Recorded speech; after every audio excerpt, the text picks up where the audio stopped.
At St. Cecilia's Convent in upstate New York, we live quietly. Our lives revolve around prayer, work, and silence.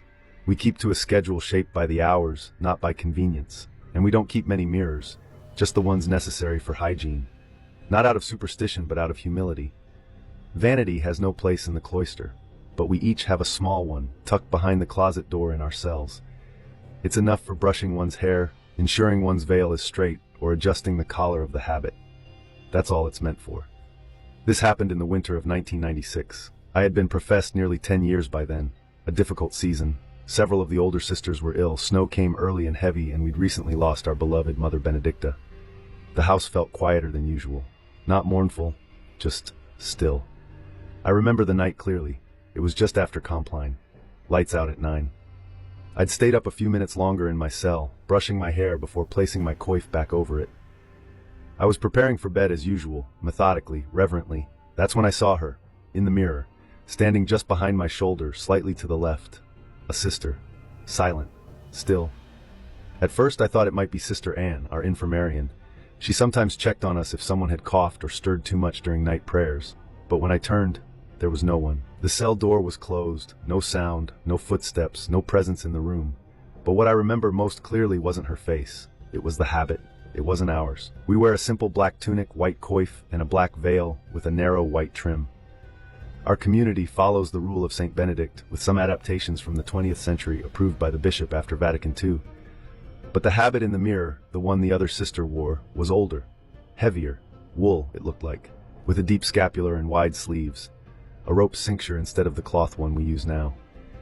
And her veil, it hung longer, almost mid-back, a traditional pre-1950s monastic style, one I had only ever seen in photographs in our archives.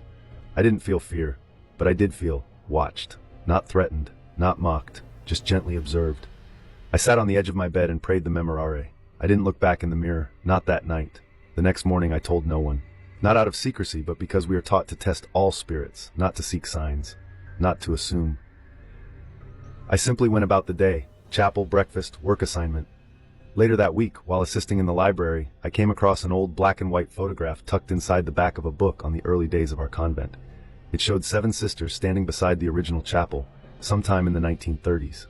Faded, cracked. The second from the left, I knew that habit. The heavy wool, the wide scapular, the long veil, it was hers. I showed the photo to Sister Philippa, our house historian. She smiled gently.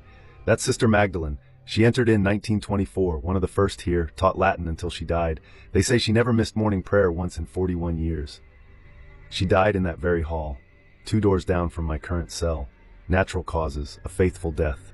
I never saw her again, not in the mirror, not in shadow. But I began to include her in my intentions, quietly. I'd pray for her soul, and perhaps presumptuously for her peace.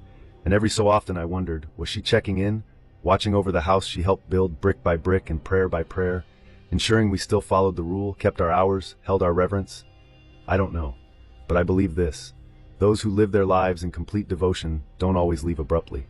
Sometimes grace lingers, in memory, in habit, in silence. So now each night before I close the mirror door, I brush my hair slowly, I pause. I offer one Hail Mary, for the living, for the dead, and for those still watching over the walls of this house. Then I close it gently and sleep in peace. Amen.